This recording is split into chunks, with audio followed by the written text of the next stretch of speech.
Ini bahayanya di sini. Apa yang ingin saya katakan? Kalau kita mampu mengendalikan yang ini, orang yang datang misalnya belajar, tapi ternyata pengajarnya terinfeksi penyakit di sini, itu bisa bermasalah. Kita punya persoalan serius yang sekarang menginfiltrasi dan menginfeksi hampir setiap kalangan manusia di muka bumi ini. Ini yang melahirkan ketidakstabilan di masa kini. Itu yang disebut dengan penyakit hati, namanya maradun.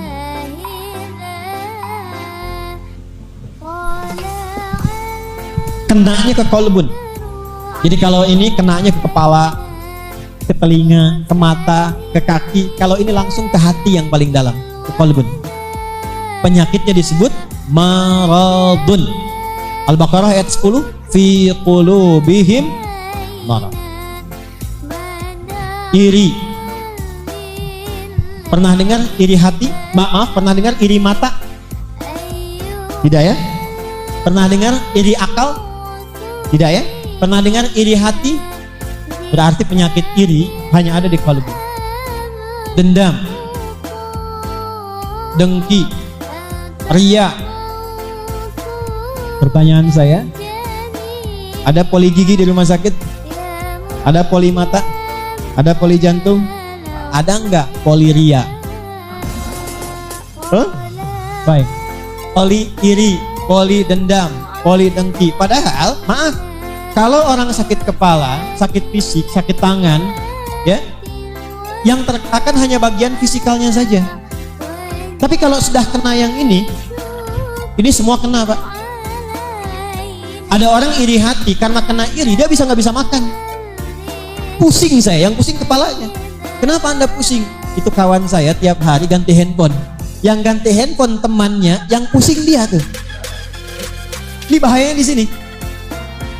Apa yang ingin saya katakan?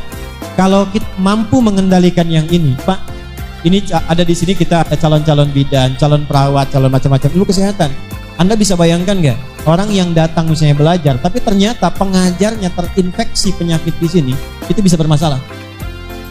Ilmu yang disampaikan tidak akan maksimal, karakter yang dibangun tidak akan baik, punya masalah dengan sifat dendam, dibawa ke dalam suasana mengajar. Maka yang keluar kata-kata yang kotor, emosi yang tidak stabil, dan itu menular kepada muridnya. Ketika keluar dari yang keluar adalah yang diingat karakter yang buruknya. Makanya komentar Imam An-Nawawi ke dalam para pengajar ketika akan mengajar, kata beliau, sebelum masuk ke kelas stabilkan dulu semua keadaan emosinya.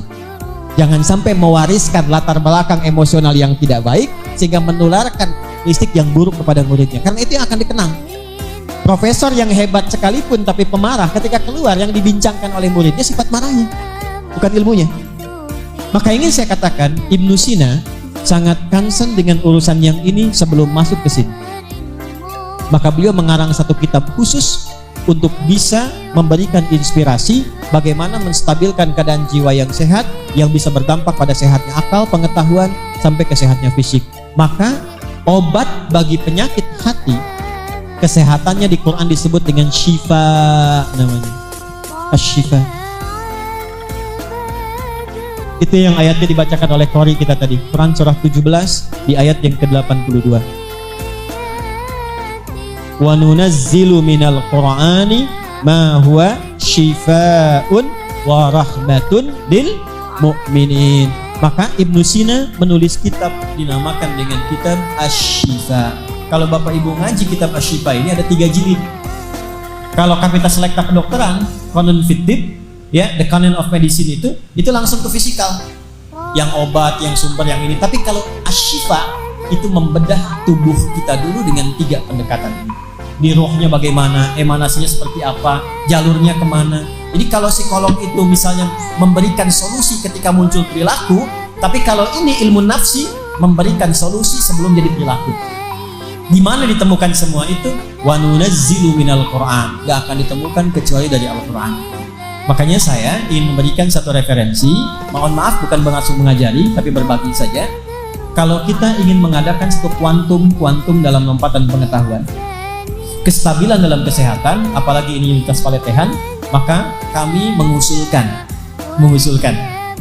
akan lebih bagus jika dibuat program-program untuk peningkatan syifa sebelum ke dawa, dengan membiasakan misalnya membaca Al-Quran, ya, mendekatkan diri pada Allah dengan takwa, rajin berpuasa, maka itu akan memberikan stabilitas dalam jiwa kita yang berdampak pada kesehatan rohani dan pengaruhnya langsung kepada akal dan fisikal kita.